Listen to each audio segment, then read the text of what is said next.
आजी मावशी या ठिकाणी बसलेले आहेत. त्यांचं नक्की अडचण काय तुम्ही जाणून घ्या. जी काय असेल ते बोला सगळ्यांनी बसा वास येतोय हा. का? वासना आजी जीवाला बोला. यायला लागलंय. जीवाला यायला लागलंय. काय मुहूर्त काढ ना ती कोण अडवतय तर कोण बंद पाडतय. ती ग्रामपंचायत आणि सरपंच तर कवा इकडे बघायला सुद्धा आलाच नाही. कसं लहान आहे म्हणून आलाच नाही. आता म्हणजे होळ हा ग्रामसेवक कधी आला नाही का? नाही नाही कधी झाला नाही. कधीच आला. सरपंचाचं नाव काय आहे? हे नाव काय कधी करायचं दिघे काय कोण आहे? उपसरपंच दिघे आणि आणि पुढे सरपंच. लेडीज म्हणजे मित्रांनो हे आजी सांगत्या सरपंच आला नाही, इथं ग्रामसेवक येत नाही.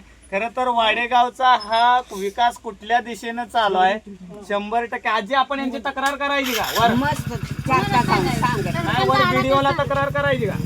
हा करायचं.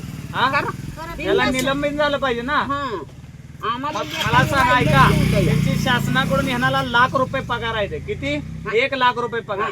मग ₹1,00,000 पगार देऊन ही करते काय? हा तकडे चावडीत बसते ते दारू पिऊन कुशाला मग ह्यांच्यावर कारवाई करूया का? करा की बिन कशा या ठिकाणी घनकचरा व्यवस्थापनासाठी जवळजवळ या ठिकाणी 30 ते 40 लाख रुपये आले. हे बघा, घनकचरा व्यवस्थापन दाखवा इकडं.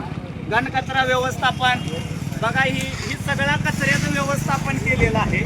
ह्याच्यासाठी जवळजवळ शासनाकडून 20 ते 30 लाख रुपये आलेले आहेत. ह्याच्यापासून अनेक रोगराई वगैरे पसरत आहे.